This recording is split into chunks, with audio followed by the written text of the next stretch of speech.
Tuan Chen perkasa. Saat Ji Yun melihat Chen Ping menang, dia berteriak gembira.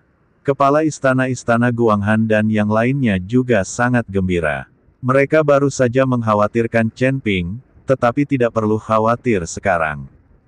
Tuan Chen luar biasa, Tuan Chen 666. Belum lagi betapa bersemangatnya Shen Jizi, mengibarkan bendera dan berteriak, dia akan memenangkan banyak uang kali ini. Saat Shen Jizi berteriak, manajer Liu menatapnya dengan dingin, mengagetkan Shen Jizi dan menutup mulutnya. Paviliun Master Qian melambai ringan ke arah sudut ring, dan formasi di sekitar ring menghilang seketika. Saat formasi menghilang, manajer Liu melompat dan menyerang Chen Ping. Semua orang di keluarga Mu dan Tan Rongkun juga mengikuti mereka ke atas ring. Setelah melihat ini, kepala istana-istana Guanghan buru-buru memimpin banyak orang suci dari istana Guanghan untuk maju. Alasan mengapa dia membawa begitu banyak orang ke sini adalah untuk mencegah orang-orang seperti keluarga Mu melompati tembok dan menindas beberapa orang. Chen Pingping menghadapi manajer Liu yang menyerangnya, mengepalkan tinjunya erat-erat, dan tiba-tiba meninju. Ribuan cahaya keemasan bermekaran dari tangan Chen Ping, dan kekuatan mengerikan menyebabkan banyak biksu di sekitarnya terbang mundur.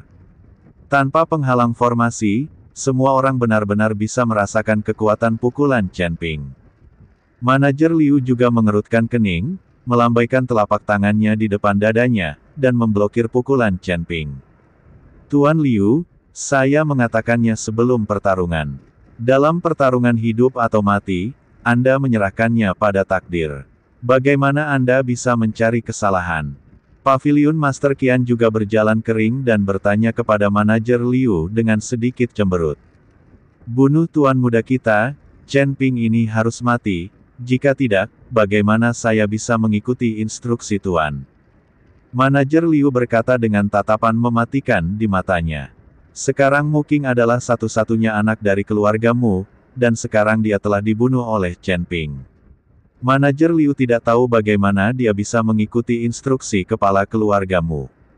Jika Chen Ping tidak ditahan, manajer Liu pasti akan dihukum ketika kepala keluarga Mu meninggalkan negara itu. Manajer Liu, jika Anda ingin menindas minoritas, Istana Guanghan tidak takut kepada Anda. Apakah menurut Anda orang-orang suci di Istana Guanghan semuanya vegetarian? Penguasa Istana Guanghan memegang pedang es di tangannya dan berkata dengan niat membunuh. Istana Guanghanmu bukan apa-apa. Jika kamu berani menghentikannya, Istana Guanghanmu juga akan hancur. Manajer Liu sama sekali tidak menganggap serius Istana Guanghan. Oke, ayo kita coba. Setelah kepala istana-istana Guanghan selesai berbicara, semua orang suci di bawah komandonya menunjukkan senjata mereka, dan semburan udara sedingin es keluar dari tubuh mereka. Semuanya, tolong jangan impulsif. Jika kalian memulai perkelahian, seluruh kota Nanjing akan menderita. Terlebih lagi, terakhir kali kamu bertarung dengan senjata, bahkan pemilik domain muncul dan memperingatkanmu. Jika kamu bertarung dalam skala besar kali ini dan membuat marah pemilik domain, kamu akan mengetahui konsekuensinya. Ketika saatnya tiba, tidak akan ada seorang pun yang masih hidup di Istana Guanghan dan keluargamu. Jika penguasa wilayah ingin menghancurkan keluargamu, itu bukan hanya soal melambaikan tangannya. Paviliun Master Qian tahu bahwa dia berbicara dengan enteng, jadi dia mengeluarkan Master Wilayah. Orang lain mungkin tidak tahu tentang penampilan Tuan Wilayah, tetapi sebagai Master Paviliun dari Paviliun Wantong, Master Paviliun Qian masih mengetahuinya dengan baik. Benar saja, begitu Tuan Qian selesai berbicara, Tuan Istana Guanghan dan manajer Liu semua memandangnya. Aura pembunuh dalam diri keduanya juga sangat tertahan. Lagi pula, tidak ada yang berani membuat pemilik wilayah tidak bahagia. Mereka tidak hanya mencari kematian, mereka juga akan menghancurkan keluarga. Setelah ragu-ragu sejenak, manajer umum Liu menghela napas, menatap Chen Ping dengan dingin dan berkata, "Nak, doakan dirimu baik-baik saja. Saat tuan kita keluar dari pengasingan, kamu pasti akan mati dengan menyedihkan. Setelah mengatakan itu, manajer Liu mengambil tubuh Mu Qing dan pergi. Dia tidak berani menyinggung tuan wilayah. Jika dia benar-benar menyinggung tuan wilayah, keluargamu akan hancur total.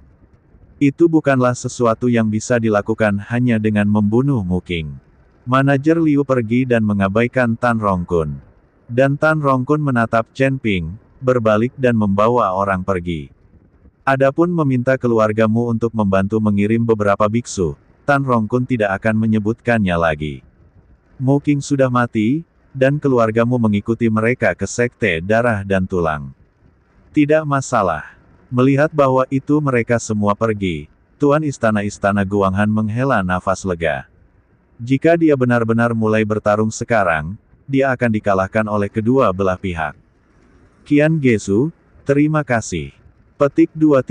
Chen Ping mengikuti Master Qian Ge dan berterima kasih padanya. Jika bukan karena Master Qian untuk maju, itu akan mungkin untuk bertarung sekarang. Tuan Chen, terima kasih atas kemampuan Anda, tetapi sebaiknya Anda meninggalkan Nanjiu Cheng sesegera mungkin. Jika kepala keluargamu meninggalkan bea cukai, saya khawatir itu akan merepotkan. Petik 2. Master Qian Ge berkata pada Chen Ping.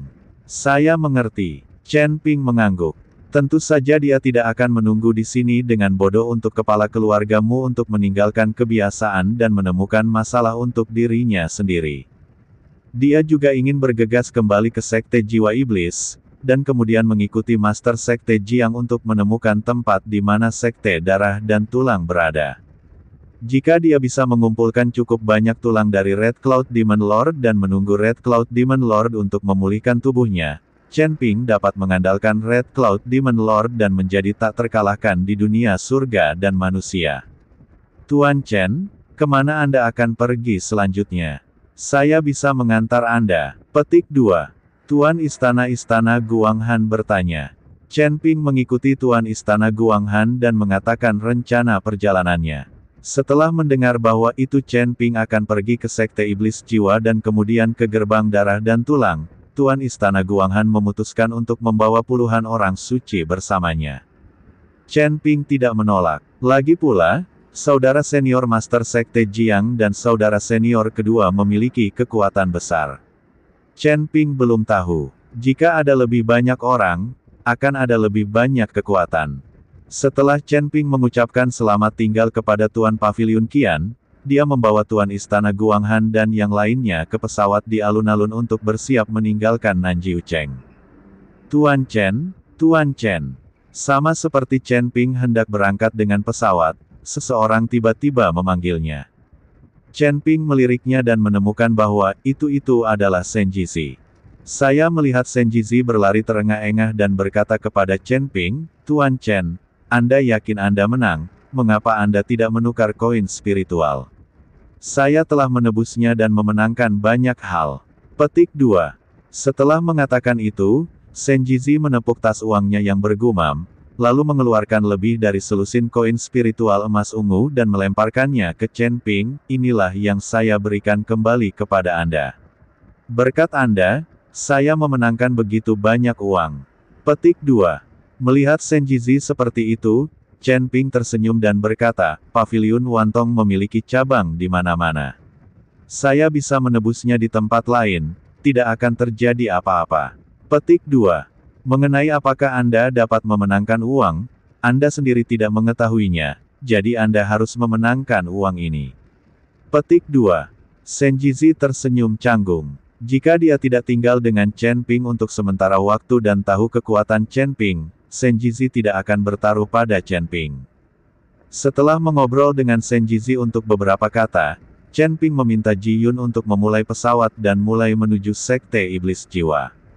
Master Istana-Istana Guanghan dan orang-orang suci itu, hampir tidak ada yang pernah naik pesawat, jadi mereka semua sangat penasaran dan terus melihat-lihat di pesawat satu persatu. Anda juga dapat melihat pemandangan di luar melalui jendela kapal, dan ada kamar di mana Anda dapat beristirahat dan berlatih sambil tidur.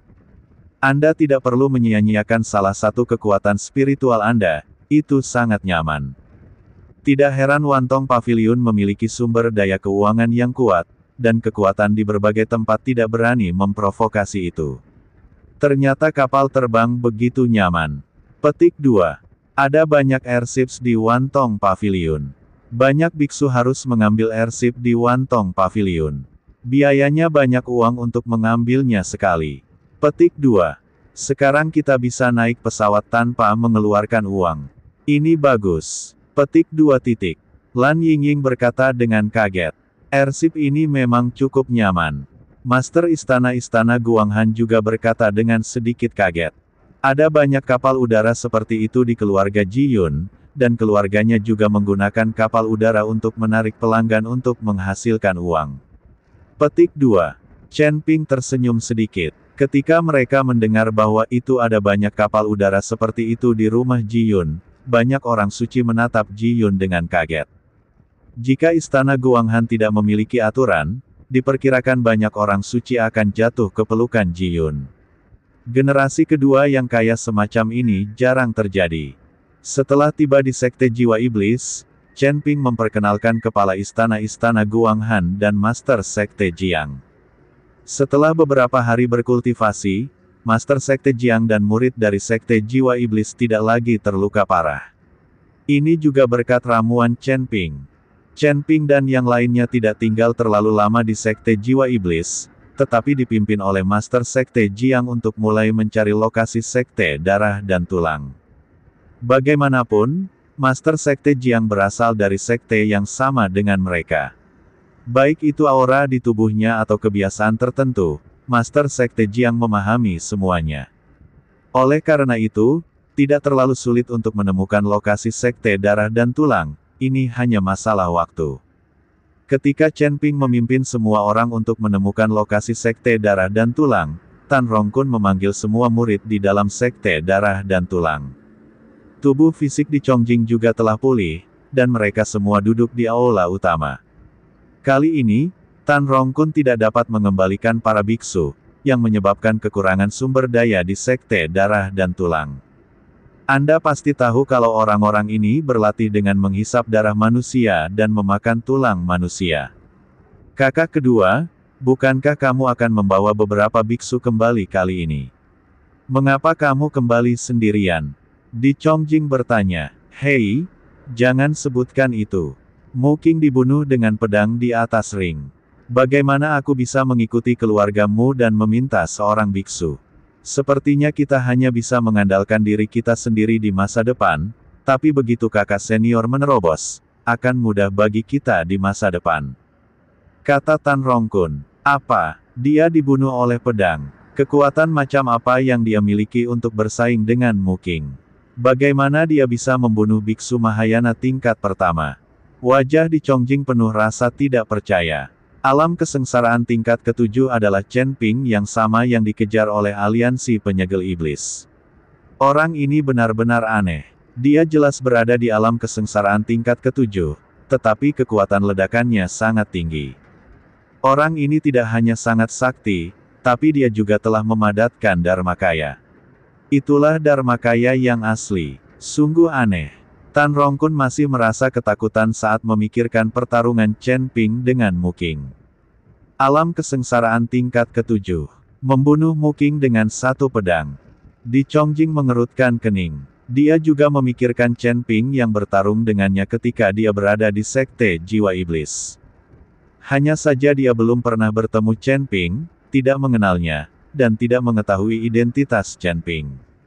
Namun, mereka semua berada di alam kesengsaraan tingkat ketujuh.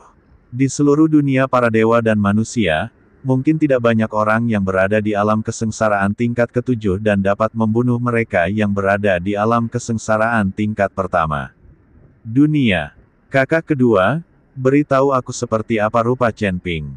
Apakah dia pemuda yang kutemui di Sekte Jiwa Iblis?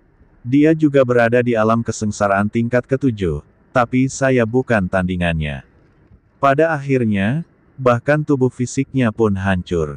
Di Chongjing bertanya. Melihat ini, Tan Rongkun buru-buru menjelaskan penampilan Chen Ping secara detail. Ketika Di Chongjing mendengar ini, matanya melebar dan dia berkata, ya, itu dia. Ternyata orang ini adalah Chen Ping. Saya dikalahkan oleh orang ini. Petik 2. Pantas saja dia bisa membunuh Mu Qing dengan satu pedang. Dia punya banyak rahasia tentang perasaannya. Di Chongjing mengerutkan kening, matanya penuh amarah. Sialan, anak ini di sini untuk merusak hal yang baik. Saat kamu mendapat kesempatan untuk bertemu dengannya, kamu harus membunuhnya. Sekarang kita harus berlatih secepat mungkin untuk meningkatkan kekuatan kita, dan sumber daya pelatihan yang diberikan kepada kakak senior tidak boleh terputus saat ini. Setelah Tan Rongkun selesai berbicara, dia menoleh untuk melihat murid-murid sekte darah dan tulang di sampingnya dan berkata, berapa banyak biksu yang telah kita penjarakan sekarang? Apakah kita memiliki cukup uang untuk dilatih oleh kakak senior? Kembali ke paman kedua, kita hanya memiliki selusin biksu sekarang, dan banyak dari mereka berada di alam penggabungan. Hanya ada beberapa biksu alam kesengsaraan, dan mereka semua adalah kelas 2 dan 3. Kekuatan mereka terlalu rendah, dan saya khawatir mereka tidak akan mampu mempertahankannya dalam waktu lama. Murid itu mengatakannya dengan jujur. Ketika Tan Rongkun mendengar ini, dia mengerutkan kening dan berkata, bahwa aku melihat. Segera, Tan Rongkun dan yang lainnya berjalan menuju bagian belakang aula gerbang darah dan tulang.